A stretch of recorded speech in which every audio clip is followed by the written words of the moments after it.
Mid-Atlantic Regional. We've got Castleton State, the 8th seed, and Virginia Wesleyan in an elimination game. On the mound for Castleton will be number 48, Garrett Moran. He'll face the following lineup from the Marlins. Leading off will be number 1, the third baseman, Dylan Gentry. Hitting second, number 17, the second baseman, Corey King. Batting third, number 2, the shortstop, Brandon Kusmal. Hitting cleanup, number 13, the right fielder, Randy Neese. Hitting fifth and pulling double duty today will be number 27, Jacob Pilarski. He'll be the DH and the starting pitcher. Hitting sixth will be number 9, the left fielder, Zach Clark. Hitting seventh, number 14, the first baseman, Brady Fallon. New catcher today for the Marlins will be number 33, Jordan Sprouse.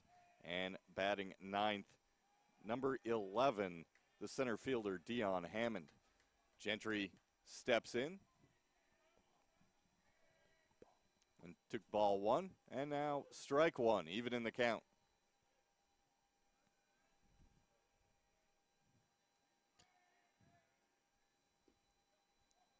Low and away for ball 2. Dylan Gentry, a .321 hitter after yesterday's game.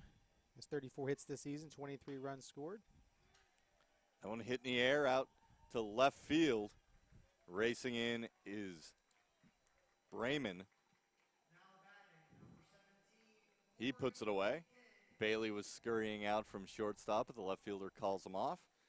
And now King steps in for his first at-bat of the day.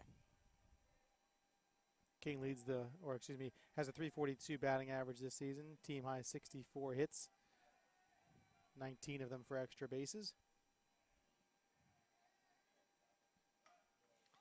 He pops up a bunt right back to Moran, who puts it away, 2 outs. Brandon Kusmal, the shortstop, will step in now.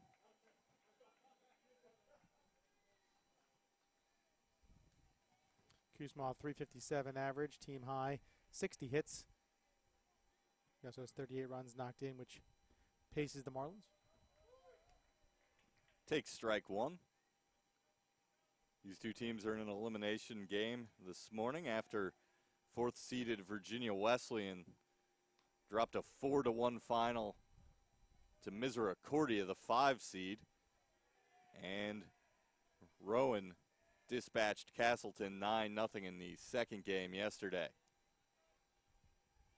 Be interesting to see how Castleton comes out here, not only in this top of the first, but a first time or two through the order. They played just over 12 hours ago, that last pitch thrown last night just prior to 10 o'clock, and back here just a hair before 11 o'clock. So interesting to see how they respond to playing the last game of day 1 and the first game of game 2. But a good start there for Moran. Nice off-speed pitch there. Gets the swing and the miss from Kusmal. 3 up, 3 down for Virginia Wesleyan in the top of the first. Castleton coming to bat in the bottom half.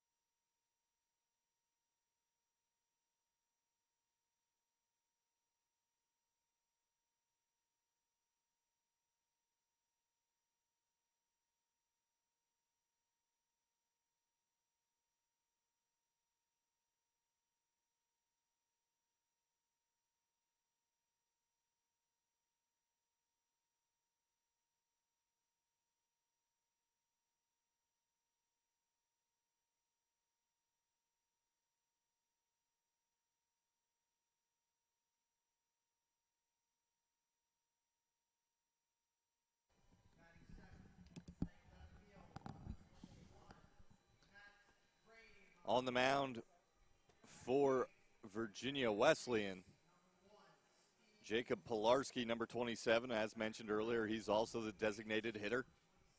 He'll face the following lineup from the Spartans. Leading off, the center fielder, number 16, Deegan Poland. Hitting second and playing first base, number 20, Davis Michael.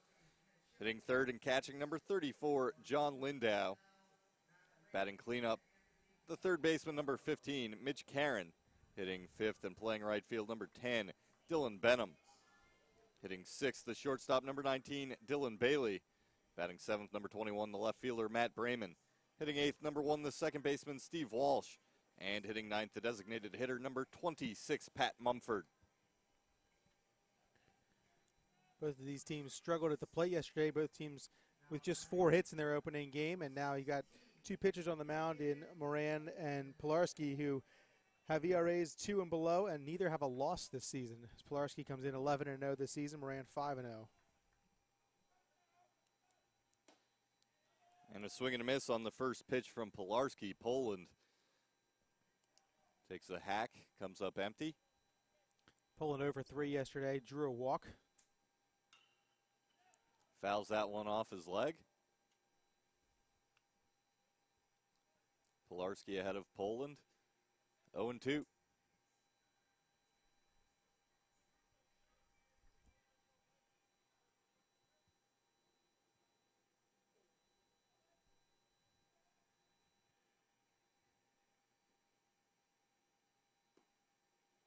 That pitch away for ball 1. 1-2 now the count on Poland.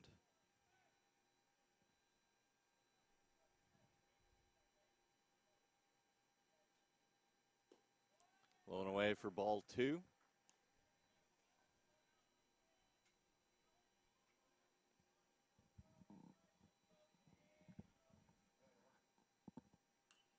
Fouled back into the screen. Poland stays alive. Great job by the Revolution grounds crew here today. Able to get this field ready for an 11 o'clock game after, again, playing late last night. Looks to be 1 or 2 spots where it's a little muddy, but not too bad. Chop foul down the third base line. Looks like right in front of third base, maybe a little sticky, and right in front of home plate, excuse me. Looks to be okay, but if you had to pick a spot, just a little sticky there, so we'll see if that affects any bunt attempts later on in the game. Pitch from Pilarski, swung on and fouled off again. Good job by Poland here to show the rest of the Castleton lineup a few of the pitches from Pilarski.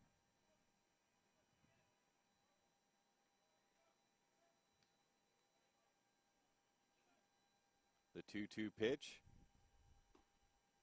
Away, full count. Poland's worked it back full.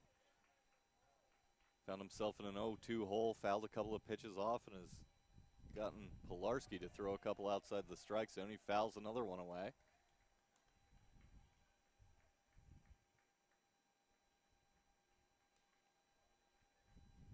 I think this might be the 9th pitch of this at bat. I believe so.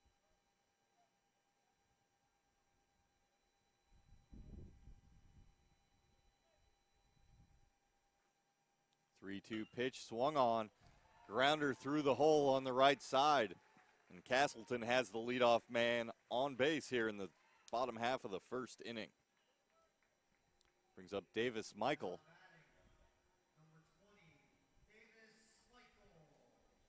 Michael 1 for 2 yesterday.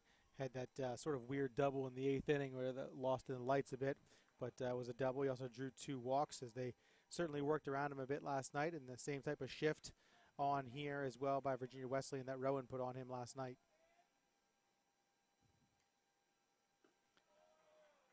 First pitch misses low, ball 1. Kusmal even a few steps further to the second base side of the bag than Rowan was last night, leaving Gentry all by himself on the left side of the infield. That one finds the strike zone. 1-1 now, the count on Michael. Same thing, though, as last night. While the infield has the shift on, the outfield is pretty straight up. Right fielder Neese maybe a few steps over to his left than normal.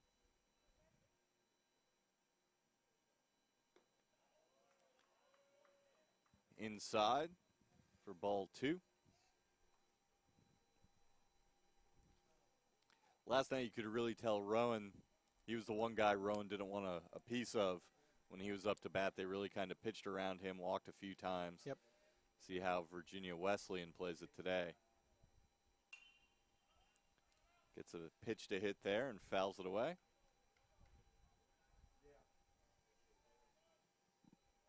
Might be a little different here in this at-bat because there is a runner on base. They're going to have to challenge him maybe a little bit more. Don't want to put 2 on with nobody out.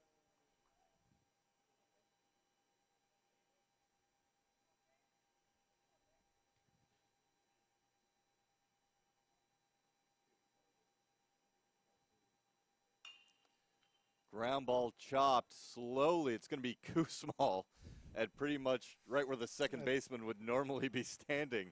He picks that one up and throws it over to first.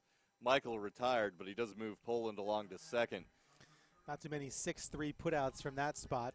So, yeah, it's certainly a good job, though, by Kusmal to follow that ball the whole way and make that play. But like you said, advancing Poland to second with these 2 pitchers on the mound, runs could be at a premium today. So, good spot here for Castleton to maybe push a run across in the first.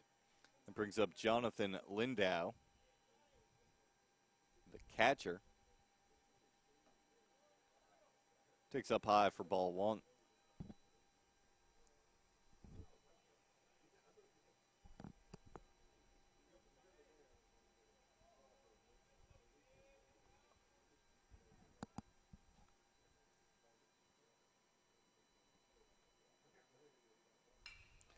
Swung on and chopped down the line and right. It stays fair inside the bag. Here comes Poland. He'll score easily. And into second with a stand-up double is Lindau. So Castleton strikes first. With a run here in the bottom of the first inning, it's 1-0 with just 1 away and another runner on second. Lindau doing a good job taking that pitch in the outside corner, driving it down the right field line for a fair ball. First run of the tournament for Castleton. Also first hit of the tournament for Lindau. He was 0 for 4 last night. Now Mitchell Caron will step in. He's playing third base once again today. The cleanup hitter loops one foul over the Virginia Wesleyan dugout, 0-1.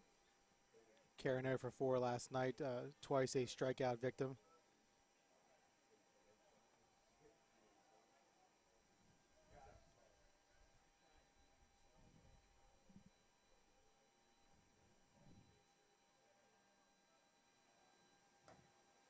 That pitch upstairs. Ball 2.